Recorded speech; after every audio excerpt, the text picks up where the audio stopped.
Capítulo 3. El conde, que montaba uno de los pequeños caballos balineses, llegó al pueblo donde le habían dicho que vivía Roxana. Profundas zanjas blanqueaban la calle y más allá de ellas se distinguía una línea ininterrumpida de altos muros de adobe, coronada con techos de palma y salpicada con altas puertas con tallas muy elaboradas. Por doquier había niños que jugaban en la orilla de los caminos, tan desnudos como el día que nacieron, y numerosos perros flacos saltaban hacia él cuando cruzaba las puertas de la ciudad.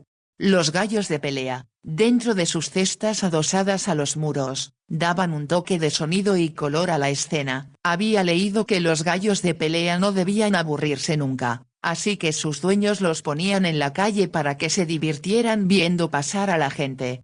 Por todas partes proliferaban hibiscos rojos y bugambilias color púrpura. Los capullos que había caído de los franchipanieros formaban una alfombra blanca sobre el camino por el que avanzaba su caballo. En las afueras del pueblo reconoció la casa de Roxana por la descripción que de ella le hizo el gobernador de mala gana y en tono desagradable. Fue su excelencia de hecho quien le había recordado durante el desayuno que iban a visitar a Roxana Barclay y a ver sus obras. Es una joven de talento, comentó el gobernador de buen humor. Esa es la razón por la que no la he obligado a salir del país a pesar de las protestas de las damas maduras de la comunidad holandesa. El conde era lo bastante astuto para darse cuenta de que había algo detrás de la aparente bondad del gobernador. No le sorprendió el tipo de invitados que el gobernador reunió para la cena que la noche anterior se había ofrecido en su honor. La esposa del gobernador estaba en Holanda visitando a sus padres y la esposa del jefe de ministros ocupó su lugar. Era una mujer alta, gorda y aburrida, muy parecida a muchas otras damas que el conde había conocido en los banquetes a los que tenía que asistir por obligación en Holanda. Con la suave oscuridad que reinaba afuera, las brillantes estrellas y la fragancia de las flores que penetraba a través de las ventanas abiertas le parecía absurdo tener que pasar el tiempo tratando de ser amable con los poco imaginativos burgueses de su país que no hablaban nunca de otra cosa que no fueran sus pequeños problemas personales. Era evidente que no tenían interés en el país que habitaban y que no prestaban la menor atención siquiera a los templos con tallados exquisitos que los balineses habían heredado, como tantas de sus costumbres, de los hindúes que originariamente poblaron el país. Era de esperarse, se dijo el conde, que estos exiliados de su tierra nativa hicieran poco esfuerzo por interesarse en la cualidad de ensueño que tenía el pueblo al que estaban gobernando. Y entendía muy bien a las mujeres holandesas de la comunidad. Ellas resentían, no el que Roxana viviera sola sin una dama de compañía adecuada, sino el que fuera tan bella. La belleza, dondequiera que se encontrara, siempre incitaba los celos femeninos. Debido a que era un hombre muy receptivo, se dio cuenta de que por lo que al gobernador se refería despertaba algo muy diferente. Había decidido durante la noche que si iba a averiguar algo importante sobre los balineses no podía esperar hacerlo en presencia del gobernador. Por lo tanto esa mañana dijo con firmeza mientras se servía un pedazo de papaya deliciosamente madura: creo su excelencia que preferiría visitar solo a la señorita Barclay así como ver los pueblos y a quienes viven en ellos sin que los habitantes se sientan abrumados por la augusta presencia de usted. Vio brillar la furia en los ojos del gobernador antes de que éste dijera: considero que es mi deber acompañarlo para cuidar de su seguridad. No puedo imaginar que mi vida esté en peligro alguno, contestó el conde. Sabía que los informes que habían sido enviados a Holanda enfatizaban que no había resistencia local en la parte de Bali ocupada por los holandeses. El pueblo, decía el comunicado, vive tranquilo bajo el nuevo gobierno y no hay señales de rebelión. Me gustaría ir a caballo si fuera posible, dijo el conde. Necesito hacer ejercicio y como hay pocos caminos creo que de esa forma apreciaré mejor la campiña. Se negó a ser escoltado por un palafrenero y cuando salió solo de la casa del gobernador dejaba tras él furia y resentimiento. Sin embargo eso no lo perturbó. Estaba tan acostumbrado a salirse siempre con la suya que los sentimientos de otras personas, si se oponían a los suyos, no le afectaban. Ahora vio un pequeño grupo de construcciones rodeado de un alto muro de adobe con palma por el lado de adentro y una alta entrada rematada por una cruz. Comprendió que había llegado a la casa de Roxana. Al recordar la gracia y la belleza de la muchacha sintió que un nuevo interés se despertaba en él. Por primera vez desde que dejó Holanda se sentía lleno de vida de una forma que no podía explicarse. Lo embargaba un sentimiento que casi siempre le inspiraban los tesoros con los que había embellecido su casa y tal vez, si era sincero, el inicio de un nuevo idilio. Desmontó y condujo su caballo a través de la puerta hacia el patio central. Había altos cocoteros y una cantidad tal de hibiscos rojos y bugambilias púrpuras que pensó que el lugar hacía un marco adecuado para la propia dueña de la casa. Estaba pensando en ella cuando salió de uno de los edificios de techo de palma seguida por un niño balinés que corrió para hacerse cargo del caballo del conde. «Buenos días, señorita Barclay». Ella le hizo una reverencia y luego preguntó en tono sorprendido. «¿Vino usted solo?» «Sí, como puede usted ver», contestó el conde, aunque su excelencia estaba muy ansioso por acompañarme. Vio como el rubor subía por las mejillas de Roxana y él comprendió que había estado en lo cierto en lo que sospechó. «¿Tiene la bondad de pasar a lo que llamo mi estudio?», preguntó Roxana apresuradamente como si no tuviera deseos de hablar del gobernador con él. «Por supuesto», contestó el conde. Ella se dio la vuelta y caminó delante. Cuando él se fijó en la pequeñez de su cintura por encima del elegante polisón de su vestido de algodón pensó que estaba muy bien vestida para ser misionera. Se preguntó cuánto habría pagado por un vestido así pues su ojo experimentado le reveló que no era hecho en casa. Lo que Roxana llamaba su estudio era un amplio ballet, o sea una estructura ligera de bambú con techo de palma y piso de madera elevado a 1 metro del suelo. Tenía las acostumbradas cortinas de bambú que al bajarse se convertían en muros cerrados por los 4 lados. En esos momentos solo una había sido bajada como protección contra el sol. El conde se había imaginado que Roxana debía tallar las pequeñas figuras sobre las que había leído, las que casi siempre representaban animalitos o personajes mitológicos mitad dios, mitad hombre. Cuando entró en la planta elevada pensó que tal vez Roxana no tenía nada que mostrarle porque solo se veían bloques grandes de madera, demasiado pesados para que ella los hubiera traído sola. Entonces observó que algunos de los trozos de madera habían sido ya tallados y representaban figuras de personas y animales que parecían haber surgido del bosque mismo. Debido a que tenía muchos conocimientos de escultura y admiraba en especial la escultura griega, el conde comprendió casi instantáneamente que lo que tenía ante sí era muy diferente de sus expectativas. Por un momento guardó silencio y al fin preguntó: «¿Estos trabajos son de usted o de su maestro?». «Son míos», contestó Roxana. El conde se dirigió hacia donde un gran bloque de sagú representaba el torso de un hombre. No estaba terminado y no obstante los músculos de la espalda, el ángulo en que mantenía la cabeza eran tan reales, tan brillantemente ejecutados que transmitían energía, como si la figura estuviera viva y a punto de moverse. El conde la contempló asombrado, entonces vio junto a ella la figura de una mujer tallada en teca. De casi 1 metro de alto, la mujer estaba arrodillada en el suelo, desnuda hasta la cintura, con las manos elevadas en la actitud tradicional de la oración. Pero en lugar de tener la cabeza inclinada y los ojos bajos, ella miraba hacia arriba, como si le hubiera llegado una repentina inspiración del cielo.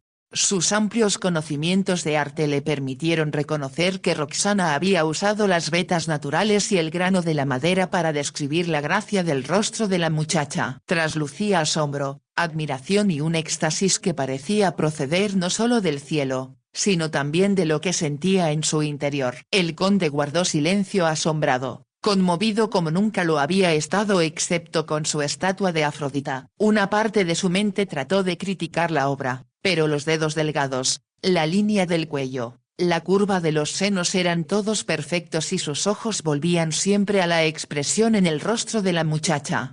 Con un esfuerzo volvió la mirada hacia otro lado para observar la figura de un joven ciervo que levantaba la cabeza para olfatear el peligro con el cuerpo tenso y la mirada desconfiada. «¿Cómo puede haber aprendido todo esto tan pronto?», preguntó. Estaba dentro de mí antes de venir a Bali, explicó Roxana. Lo sentía en mi mente y en mis dedos, pero no tuve oportunidad de tallar hasta ahora ni tenía un maestro que me enseñara. El que seleccionó usted debe ser un hombre excepcional. Lo es. El conde se volvió a mirarla. Sus ojos la recorrieron de arriba a abajo como si todavía dudara de que en realidad fuera ella la creadora. Como si comprendiera su asombro, Roxana sonrió y dijo: tal vez le gustaría ver los pequeños regalos que hago para quienes son bondadosos conmigo. Se dirigió al decir eso hacia una mesa y el conde vio que sí había las pequeñas tallas que él esperó ver de esas manos, pero aún así eran diferentes a todo lo que había visto nunca. Roxana levantó una para que él la viera. Era la mano de una mujer balinesa de tamaño casi natural, con los dedos curvados de forma ligera y delicada, muy bella en su simplicidad. Había también la mano de un niño, regordeta y con hoyuelos, tallada en madera de sándalo. Me encanta trabajar con madera de sándalo, dijo Roxana al ver que el conde no hablaba. Mis manos retienen su aroma durante horas enteras, y siento toda la magia del oriente en su fragancia. El conde dejó la mano y tomó la figura de una diosa. Alrededor de la base de la estatua, serpientes y monos se perseguían unos a otros en forma caprichosa. La diosa misma le recordaba un poco a Roxana y de pronto, sin usar su acostumbrada suavidad diplomática, le preguntó: ¿puede venderme una pieza? Roxana movió la cabeza de un lado a otro. Nada de aquí está a la venta. ¿Por qué no? Porque todas las piezas son mías y no deseo desprenderme de ellas. El conde pensó que él sentía igual respecto a sus propios tesoros. Sin embargo, porque deseaba poseer la diosa, preguntó: ¿no es un poco egoísta? Roxana sonrió. Mi tío era tan buen cristiano que estaba siempre dispuesto a quitarse la camisa para dársela a otro. Me volví egoísta por simple necesidad y ahora se ha convertido en un hábito.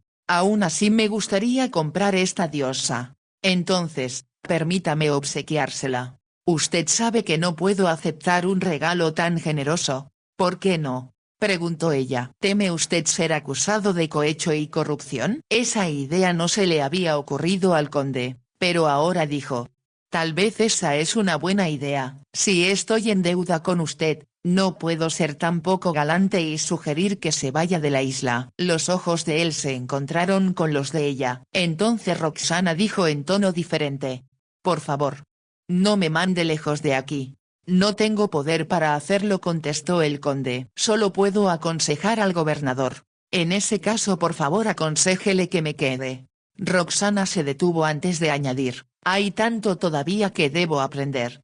No puedo imaginarme qué pueda ser. Permítame decirle con toda sinceridad que me siento abrumado de admiración por su trabajo. Ella lo miró como si quisiera comprobar que decía la verdad. Después de una pausa dijo titubeante: ¿usted cree que sea realmente bueno? Es más que bueno. Usted es genial como escultora, señorita Barclay, y no lo digo a la ligera. Sintió que no la había convencido y continuó diciendo: soy dueño de muy buenas estatuas y no hablo por lo tanto por ignorancia. Puedo asegurarle que su trabajo es notable. Él vio la expresión de deleite en el rostro de Roxana y agregó: cuando haya terminado más obras me gustaría organizar una exhibición de sus trabajos en Ámsterdam. Preferiría hacerla en Londres. De nuevo está mostrándose egoísta. La verdad, no tengo deseos de exhibir en ninguna parte. Yo trabajo para darme gusto a mí misma, pero siento una urgencia incontrolable de hacerlo.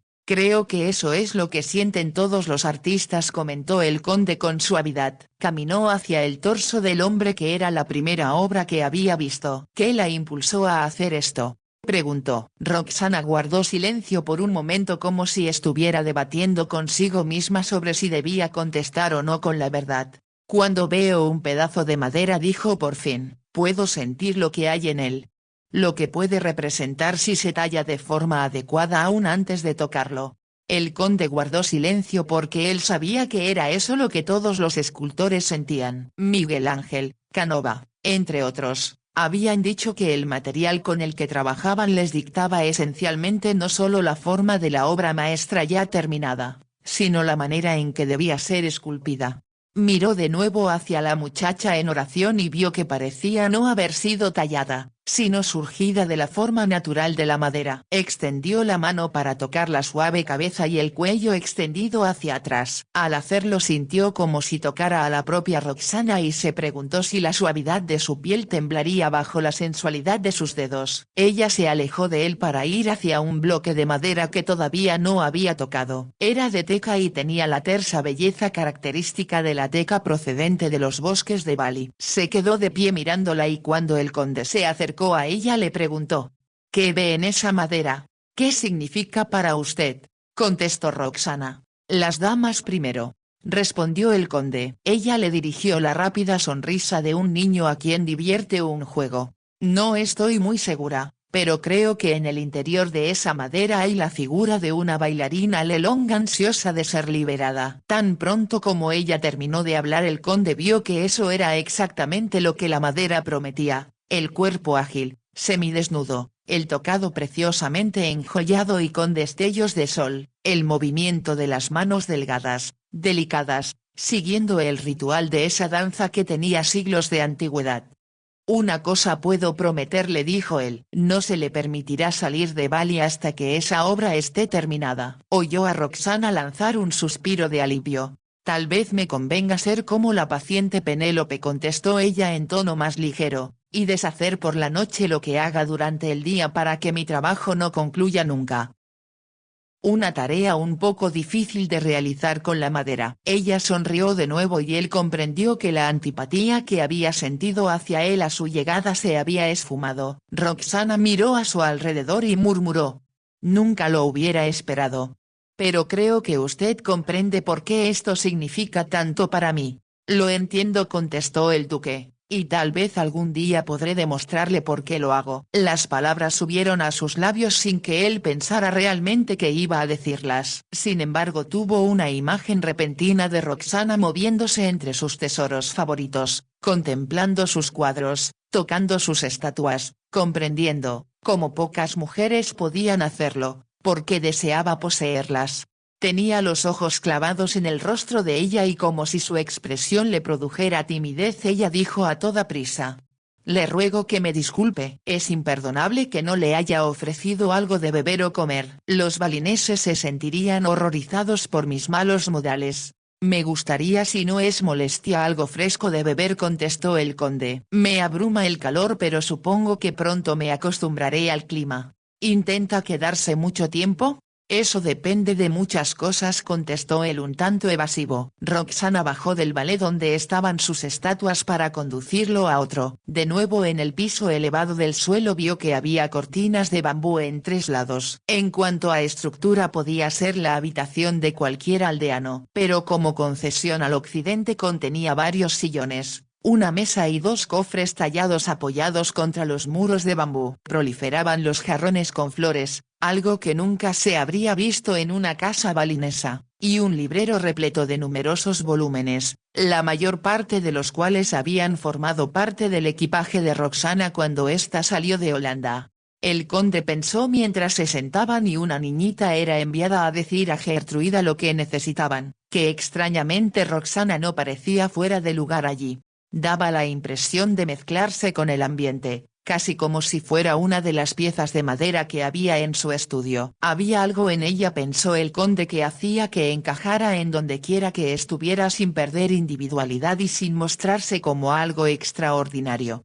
Hábleme de usted, sugirió él. ¿Me lo está pidiendo de forma oficial o extraoficial?, preguntó. El conde se echó a reír.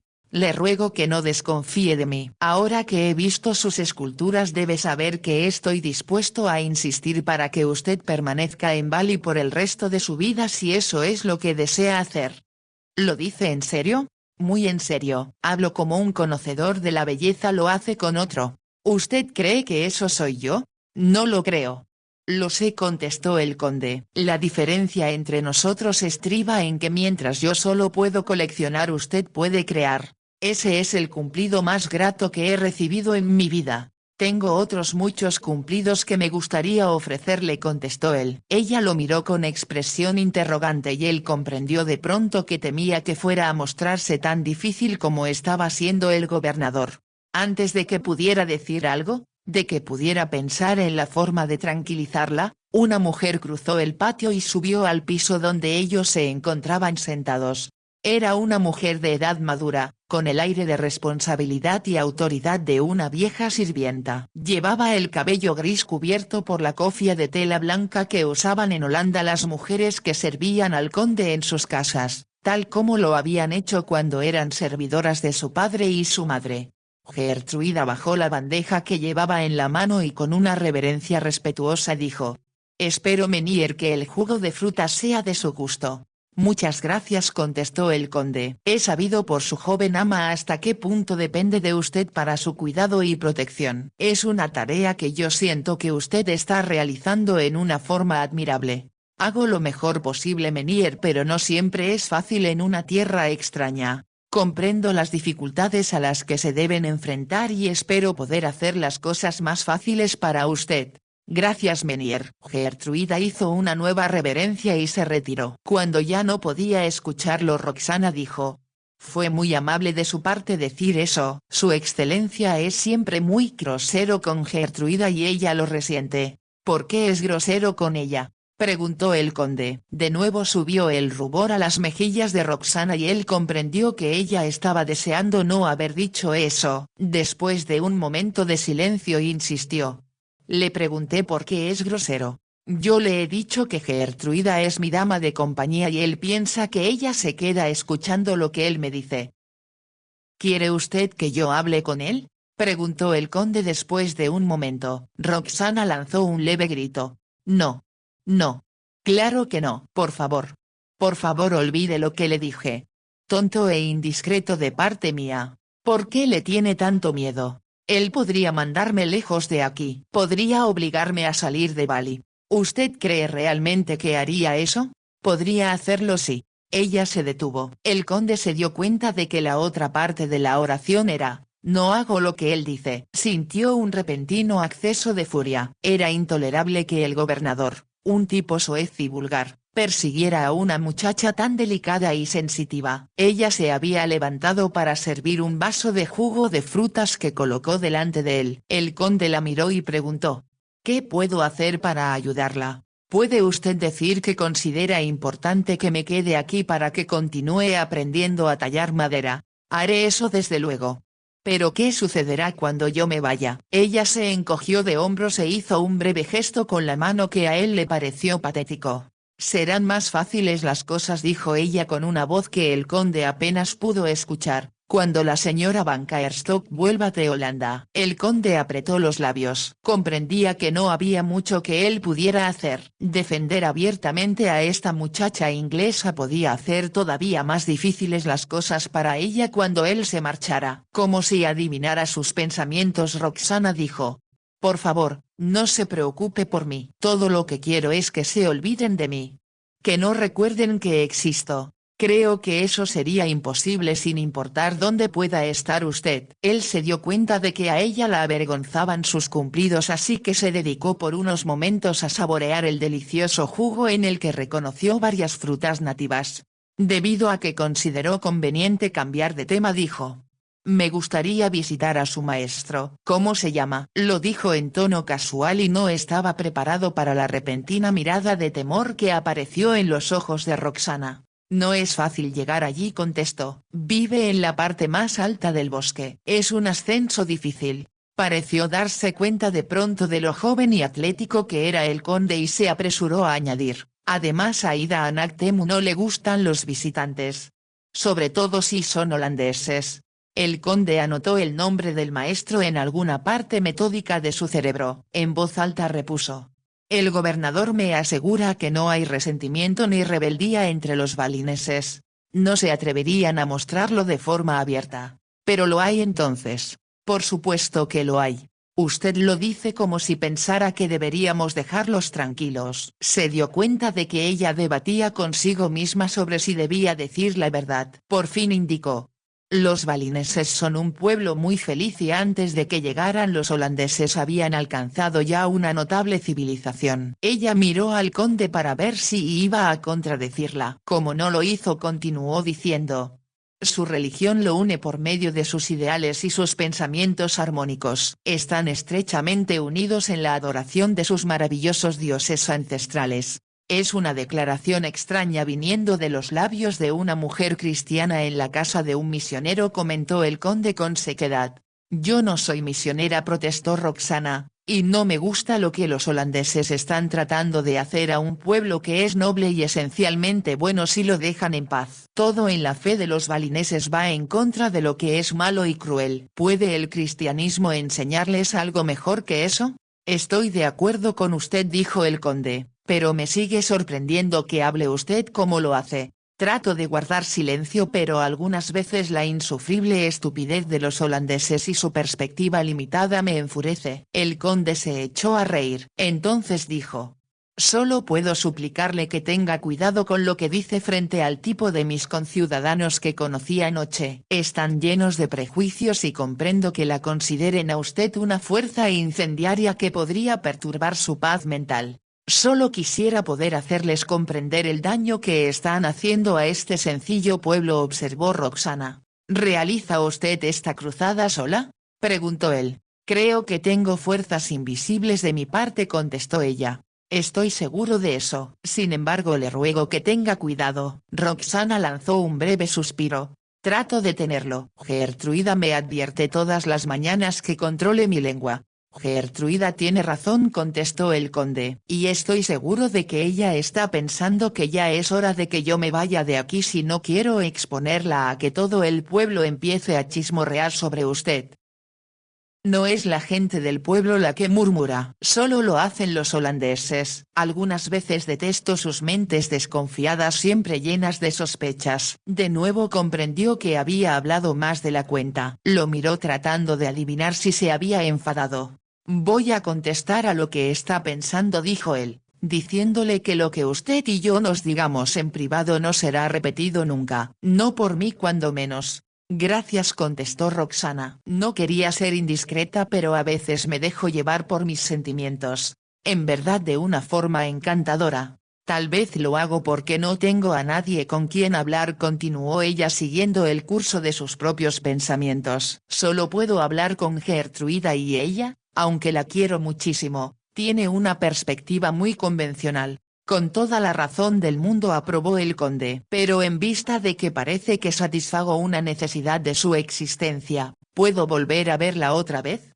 Me encantaría que lo hiciera. Y por favor acepte como regalo la diosa que le gustó. Me gustaría pensar que ella lo cuidará y lo protegerá. Vio la expresión en el rostro del conde y añadió: ella tiene una magia muy especial y muy poderosa, se lo aseguró. El conde levantó las manos. En este país estoy dispuesto a creer en cualquier cosa, hasta en la magia. Si usted vive aquí el tiempo suficiente, contestó Roxana, no solo creerá, sino que la verá actuar. Había una nota en la voz de ella que reveló algo que había sospechado. ¿Usted cree que fue la magia la que mató a su tío? Roxana asintió con la cabeza. Los Pedanda habían dicho a la gente según descubrí que mi tío era un Leyak. Después de eso no había posibilidad alguna de salvarlo. El conde pensó que una semana antes se habría reído de una declaración así. Ahora ya no estaba muy seguro de qué pensar. Había algo en el aire mismo de Bali que insinuaba misterios, algo en los templos que él había visto en su camino mientras cabalgaba hacia el pueblo que despertaba sentimientos que no acababa de comprender.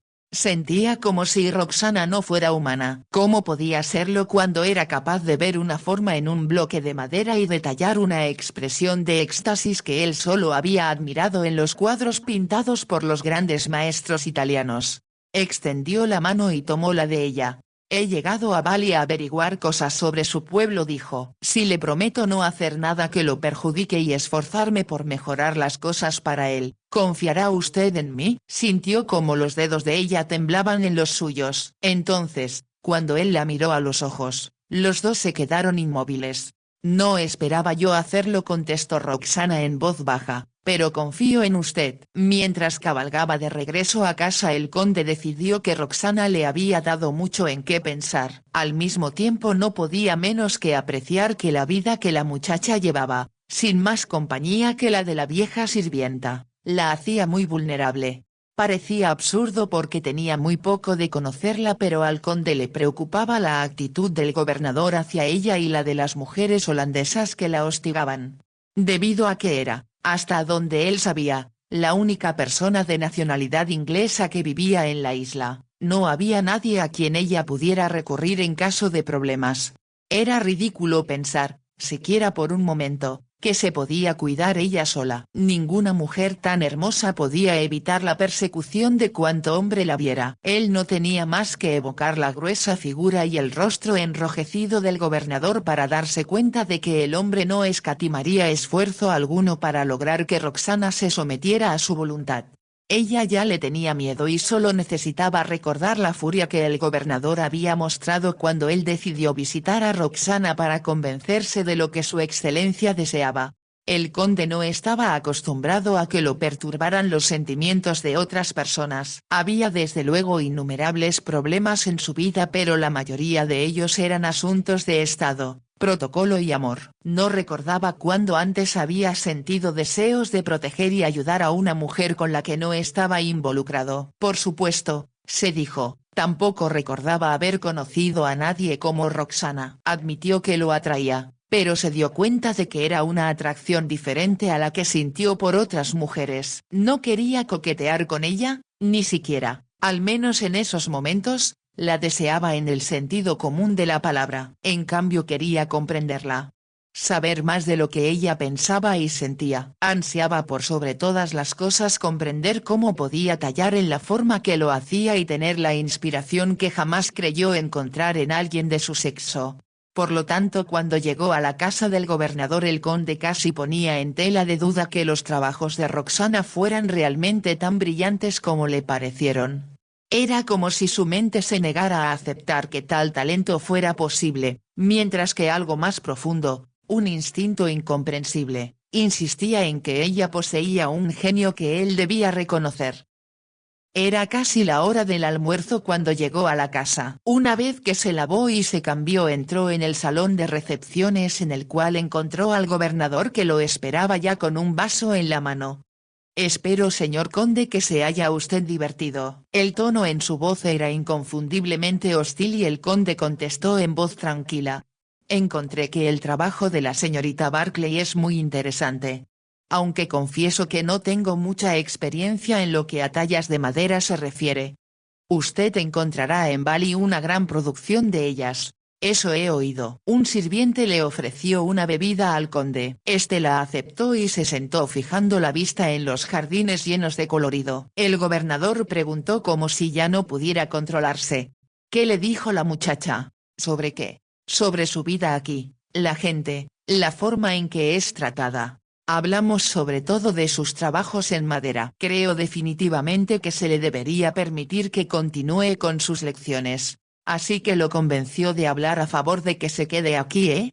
Desde luego, pienso que no se debe despreciar su talento. Pero supongo que hay otros lugares donde podría encontrar un maestro si usted considera que no es práctico que se quede aquí». El conde habló con indiferencia y advirtió que su actitud había tenido el efecto deseado en el gobernador. «Trato de ser clemente», dijo, «pero le aseguro que en este lugar es difícil dejar complacidos a todos». «Me lo imagino», contestó el conde, «y la justicia, según me han dicho, siempre tiene dos caras». «Tiene usted razón». «Por supuesto que tiene razón», exclamó el gobernador con visible entusiasmo. Se dejó caer en un sillón junto al conde y estiró las piernas. «El problema con este maldito lugar», dijo, «es que no hay nada en qué divertirse. A menos desde luego que a uno le gusten las balinesas». Tan pronto como el conde se perdió de vista, Roxana corrió hacia la cocina donde Gertruida estaba preparando la comida. «Todo salió bien». «Todo salió muy bien»,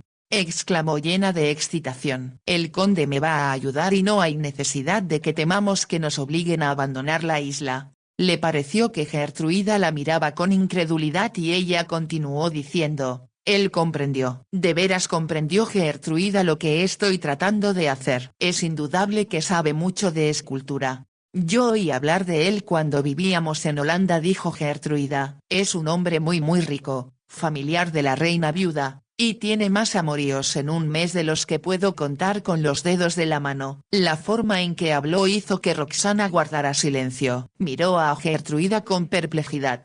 ¿No te simpatiza el conde, Gertruida? Es demasiado amable y demasiado apuesto. Roxana se echó a reír. ¿Qué culpa tiene él de ser apuesto? Dicen que obtiene cuanto desea, replicó Gertruida. Y si él quiere ayudarnos no podemos quejarnos de eso. Me ha prometido que tratará de convencer al gobernador de que nos quedemos aquí. Eso es todo lo que importa. ¿Va a volver a venir? Preguntó Gertruida con desconfianza. Yo estoy segura de que debe tener muchas otras cosas que hacer. Y largas listas de gente a la que ver, contestó Roxana evasiva. Escúcheme bien, señorita Roxana. Bastantes problemas tenemos ya con que el gobernador venga a husmear aquí a todas horas del día sin que ahora tengamos también al conde tras usted. No se fíe de él. ¿Por qué dices eso? Porque si descubre la existencia de Karel lo enviará a un orfanato porque es holandés, y nada que pueda usted decir hará la menor diferencia. Como viera que Roxana iba a protestar, continuó diciendo con firmeza. Usted es inglesa, señorita, no lo olvide. Los holandeses no escuchan a nadie más que a sí mismos. Obedecen sus propias leyes y el conde no es diferente de los demás. Recuérdelo bien. Gertruida terminó su perorata colocando con fuerza en la mesa lo que llevaba en las manos. Entonces se dio cuenta de que estaba hablando sola porque Roxana se había ido. Gertruida pudo ver su vestido blanco entre las sombras de su estudio protegido por el techo de palma. Estaba acariciando la cabeza de la muchacha arrodillada en el lugar exacto donde el conde la había tocado. Casi irresistiblemente sus dedos descendieron por el cuello moviéndose con lentitud y gentileza sobre la suavidad de la madera.